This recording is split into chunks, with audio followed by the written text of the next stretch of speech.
Nuance with Nikki, the nitty gritty, even if it's not pretty. Guys, I'm learning about Black excellence in South Africa. Today, we are going to be focusing on what I believe is a South African scientist, Professor Tebello Nyokong. That's how I believe her name is pronounced.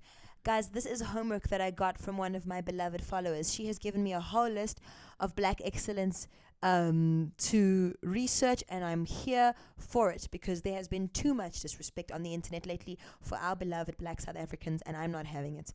I am not having it. I've had enough. You guys see them as Black South Africans. I see them as me, malume, auntie, uncle, teacher, sister, brother. Okay, and I do not like it. You come for one of us, you come for all of us. South Africans do not appreciate others speaking over us on the topic of race. So if you haven't seen my intro to video 1 about Hamilton Naki, you're missing out. But also, I took a video from my other video, the question of white South Africans, who are also an important part of this family, and I'm realizing this is all connected. People have this fairy tale, this caricature of South Africa, where they will use language like colonial masters about our white people, who are our equals, our brothers, our sisters. We see their struggle too. We know who's privileged, we know who's not. We don't need schooling from you on that, right? And they don't see them as three-dimensional human beings. And they see our black people, and they'll use language around our black people as slaves. A group of people who never sold their own into slavery. You do not find Southern African DNA in the Americas because our black people were that strong and firm. And then we have people who are still disrespectful, say the Indians must leave, the coloureds must leave. The coloureds here have a tie to people who've been here for 170,000 years, since the beginning of humanity. That's the Khoisan people. We are descendants of those people. Those were our first grandparents, just so we're clear. So no one gets to tell us we don't belong. The Indian people have been intermarried with us for centuries, and they were brought here the same way West Africans were taken to the Americas, and we don't appreciate disrespect to them. It is not your place to chase people away. You do not own our country on the basis of race. This is the birthplace of humanity. Since the Ice Age, the first races of all of humanity came from the southernmost tip of Africa. So the argument that only a certain race belongs here is bullshit. It's downright bullshit. Okay? You can't change that. But we know what we've been through. We're not the only ones who are colonized. Sweep around your own front door before you sweep around ours. We're the ones doing it right today. Whatever we've done wrong, we don't hide. We've shown all our cards, but we're the ones doing it the fuck right today. Excuse my language. This is Nuance with Nikki, the nitty gritty, even if it's shitty. I do not mean to swear. I just hate racism so much. I don't cope. So I smoke my cigarettes. And this channel has really even made me lose my voice once. Okay? But I'll be damned if I'm going to sit by silently while you disrespect my uncles, my aunties, my cousins, my whatever. So I'm going to show you a snippet of how white South Africans felt when other white people thinking, oh, that's my skin folk, it must be my kinfolk, and attacked a black South African. Okay? This is how they felt. You identified with that. You don't need to defend us. We are not the same as you. Just apologize and futsak. It's that simple. I never would have known that the white women in South Africa saw themselves differently from the white women in America. I thought they would have that. I don't get that as a South African. I don't understand. I don't understand how the rest of the world thinks. But here we say no DNA, just RSA. I'm not pretending we don't have racists. We can handle them. We've been handling them. We're not looking for help. Okay? So please go and see my first video on Hamilton Naki where I explain this further. The basis of this series. Okay? You guys are welcome in our country. You're welcome to go on safari. You're welcome to eat your biltong. But so far as the running of the country, please leave this to us. And in any discussion about race, I fully encourage you to listen to the South African voices, because I say this proudly. A 15-year-old South African child, he can be blonde and blue-eyed. He can be Indian. He can be colored. He's often able to speak about race better than your president can. That is how we've educated them, because we have a real reason why we have got to do that. So in engaging with South African history, I'm going to ask you very clearly, please go to South African sources first, because the world does not even think of us as worth a 2-minute Google, and they don't pay us the right respect. We are used to living in the background of the world as an afterthought. We're okay with being ignored. We're not okay with being disrespected. Okay? This is our country. Those are my black people. Those are my white people. Those are my colored people. Those are my Indian people. That's my family, first and foremost. I can fight with them. You are a guest. You don't have kinfolk here. You only have skinfolk. That's my kinfolk. Okay? I will literally, quite literally, be willing to face imprisonment like they face imprisonment for me. Black, white, colored, and Indian. I won't be willing to face torture because I've seen those torture weapons. Maybe I'll cower. I'm not going to lie. I will be willing, though, to go to jail and be in solitary confinement. That truth of South Africa, the rainbowism, us working together, our victory over racism, is more important to me than my life or yours. Okay? So, that's what I want to say. That has been done for me. I'm sitting here on the shoulders of giants. 10 minutes this way from my house is the Constitutional Court of South Africa. I've been in those solitary confinement cells. White, black, colored, and Indian were there. 10 minutes south of me is John Vorster Square. John Vorster Square, where people would accidentally die. Apartheid, it's not just a chapter in a textbook for us. It's our lived reality. It is still a very raw trauma for many of us, even someone as young as me, a millennial. We're not asking for help on how to be South Africans. You're welcome here, but you can either say our country's name with respect in your mouth or mind your business and let South Africans mind their South African business. I'm going to look at my auntie over here. I've never heard of her. Shout out to Victoria, who challenged me to do this. Doing this video completely cold because I have to get these videos done before school starts. You may not hear from me for a while.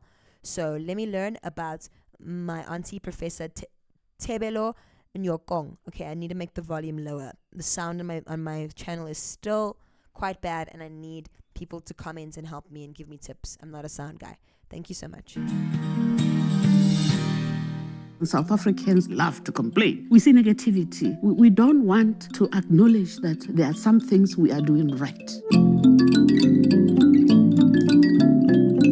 When you grow up in such poverty, you just want to have shoes. You didn't dream too far. My father used to say to me, I don't care what you do. You have to be more educated than I am. At least past standard 6. That is amazing. That is amazing. That is Black South Africans in my country. Those people, some of them illiterate, have raised Nobel Peace Prize winners. They've raised Harvard graduates and Oxford graduates. They have fought against the grain to create some of the most amazing people on this earth. So don't you dare come and tell me Black South Africans haven't built anything. Don't you dare. Against the grain, our black people will do excellence in circles around you, baby. In circles. Okay, they've proven it time and time again. And to those people who have dedicated their channels to hating on a people so great, I'm here to frustrate you. I'm here to frustrate you with a little something called the truth. I'm here to frustrate you with a little something called love. Because I love the people of this nation. I love every single one of them. And they don't have to earn a Nobel Peace Prize to get my love. It's just when they're sitting next to me in the taxi and they're sitting next to me in the Uber and we're holding hands and we're talking and we're brying together. That is a huge privilege for me. So I love the people of this nation, and I love the black people of this nation. I love them. I would be nothing without them. Nothing. So you watch yourself. You watch yourself when talking about my family. It was scary. I've never seen that many white people at a time. That was also a cultural learning for the Canadians, to see a little black African woman saying, yeah, I know chemistry. They went through a cultural shock. I love it. Professor, you better be going through a cultural shock with me right now. You better be going through a cultural shock. You better expand your mind to fit South Africa into it, because we're not going to diminish and we're not going to squeeze South Africa into your small idea of what you think we are. Of what you think you are. You ain't never met a pretty girl from Joburg or Cape Town or Eldo's, which is in Joburg, okay? Or Kimberley or Kraaifontein or Nigel or Parys or Heidelberg or Kuruman. You've never met them. You've never met them. When I say pretty, I'm talking about the beauty of their minds. You don't know my mothers, my sisters, my aunties, my uncles, my brothers. Strongest men in the world, most beautiful women in the world. Inside out. Inside out. If you think we're pretty on the outside, you should see the beauty of the minds that I grew up with. through a cultural shock. I love it. Professor Tebello was born in a rural South Africa, and I think one of the fascinating things about a woman of her education now is that she spent one day shepherding the sheep. The other day at school, they had to alternate because somebody needed to look after the livestock. My days as a shepherd prepared me for being a scientist without knowing it at that particular time. Halala, that's what I said in the Hamilton video. That black people are brilliant and black culture is brilliant. It's just underrated. You know? I told you guys in my video where I said I'd be proud to live in a mud house that you are dealing with geniuses, but you guys look on the surface. You don't know the wisdom. I am Greek, guys. I am a Greek man's daughter. They were also shepherds and goat herds, and they were also fishermen, but they have become a symbol of excellence. And as a child whose fatherland is the birthplace of civilization and whose motherland is the birthplace of humanity, I'm here to tell you, you're going to treat both my sides of the family the same. If you are a Western country, if you're a Westerner, you're somehow culturally appropriating my dad's things. I don't mind, because my dad's culture is brilliant. I swam out of the balls of the philosophers. What I'm here to tell you as a Xhosa girl too, is that Xhosas can philosophize on par with Greeks.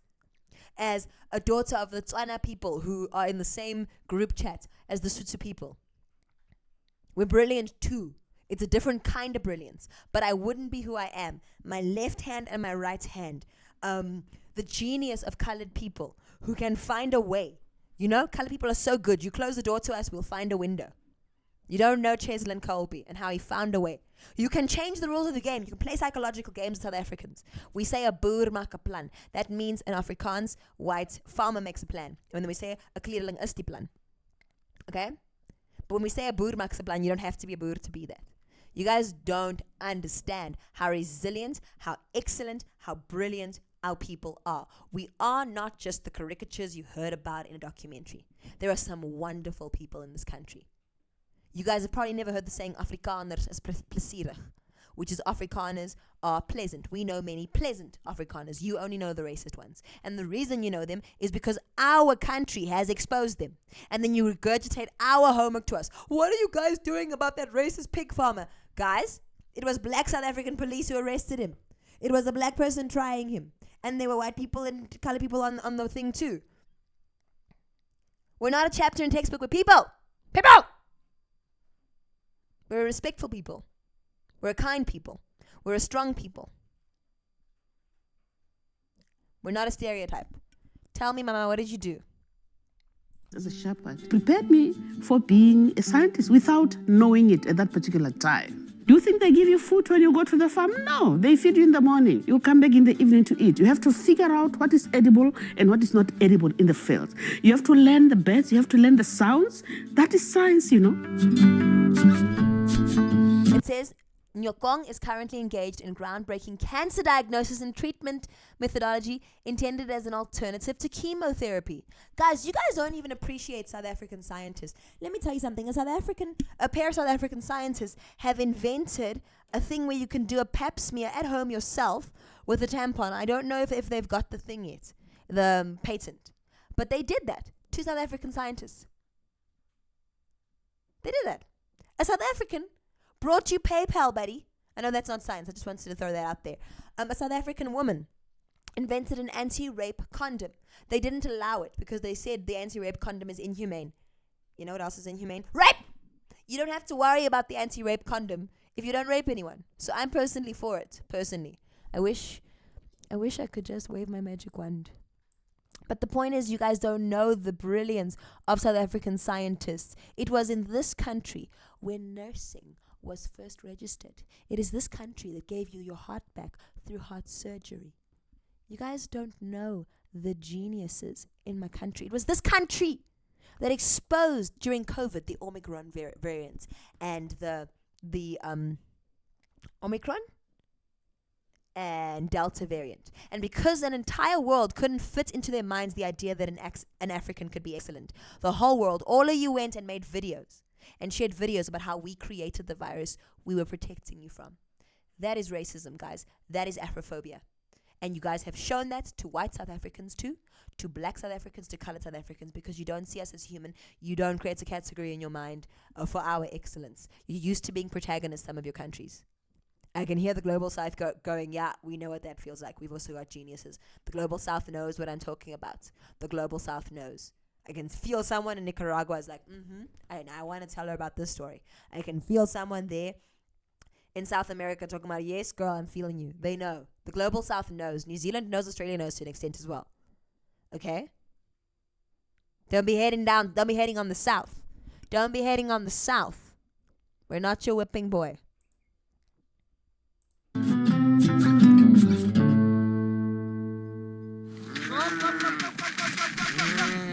I strongly oppose the fact that girls will be told to go and do home economics while boys are doing woodwork. Don't discourage anybody on the basis of gender from any subjects. Why shouldn't boys cook? Discipline. Among her many accolades, Nyokong has received the National Research Foundation Lifetime Achievement Award in 2013 because she deserves it. Sorry, I'm not being rude. I'm Googling a song I want to play you after this, and hopefully I'll be able to do it without copyright. Doing everything on time is my philosophy. My children know that. There's no reason that the schools are still not functional. But teachers being in class, learners understanding they must be in class, a discipline in understanding that we need to make something better of ourselves. I feel blessed to be surrounded by these beautiful things. We cannot throw away people with the skills as long as they are passing them on. If you are white, you are male, you are female, whatever the case, if you are helping the country, if you are training other people, the next generation, I'm happy with you. Looking at me, Professor? Professor Tebello is an extraordinary example of how people transcend their upbringing, transcend their childhood and grow into something that is really, really remarkable. Victoria, I love you so much. Thank you for teaching me about my auntie. Victoria, I'm loving this. No, man. Thank you, Victoria, man. Another strong South African woman. This is so great, Victoria. I feel blessed, man. Yes, like it. You people don't know the excellence in my country. We're focusing on black excellence right now because you're attacking the black people. Attack any color. I'ma come tell you. Let your ego be uncomfortable. You don't make your light brighter by blowing out the light of someone else. As the Western world, as the Northern Hemisphere, you've been the protagonist. You've had your story told. It's our moment here at Nuance with Nikki. It's our moment. You're going to have to develop your sense of worth on a sense of yourself, not on the myth of the inferiority of Africans, not on the myth of the inferiority and the forgettableness of the South of the world. So as an intersection between Africa and the Southern Hemisphere right now, I'm here to tell you, you're missing out. Your ego is making you miss out on how fantabulous my people are. My people. Mine. I don't care about their color. I care about their souls and spirits. And this country is leading in many, many aspects. I want to be able to show young people that creativity and development doesn't only come from Europe, Asia, or America. It can be done here. The opportunities are there. We just have to take them and use them. So to anybody in South Africa or out that wants to talk about black people aren't doing enough, there's my auntie. Look at her. She's doing the things. And that's the thing. When you are a black South African, and by black I now include Indian and colored in this, you not only have to do your work, you have to build the structures yourself. People who come from free countries who've been free for longer than us want to preach to us, and it's like, oh, I'm further along the road than you are, South Africa, which many of you aren't, by the way. But we're going here where now. I'm building the road while I'm driving on it. Can you relax yourself? Can you relax yourself? Because I'm building the road. You know, I come from a colored family with its roots in the black elite 100 years ago, the disenfranchised, whatever. I have had to break barriers just to achieve what I've achieved. And I've had many times falling back, and then I have to get back up again. It's not the same as someone who came from a different level of privilege. I also know what it is to be the token white person. So I do know that there are many white people who are they're like not given opportunities because they're paying the tax of what other white people did. I know that complexity too, and I'm here to show compassion for it. Okay, fine. I haven't spoken about my acting career, but I was in a movie about poor whites. And maybe when I have the courage, I'll tell you what that movie is, okay? But yeah. Guys, I love you. Thank you for joining. Thank you, Victoria, for challenging me. Thank you for teaching me these things. These videos are going to be a ramble. I've got to get them out today. They will be published slowly in the weeks in case I don't have a chance to do any nuance with Nikki. Guys, the South African story belongs in the mouths and hands of South Africans. Those who wish to tell it, who are not from our country, owe us the respect of Googling South African sources. Okay, I don't care that you don't think that Du Toit or Moret or Du Plessis is a South African surname. It might not sound South African to you. It sounds like that South Africans were not taking any questions. But you learn from those people too. You will learn from Tebello. You will learn from Mrs. September, Mr. October 1st. You have not done your research on South Africans if your sources are not South African. You've asked people who, even when they're trying their best, think of us as an afterthought. The only nation that truly didn't think of Southern Africa as an afterthought was New Zealand.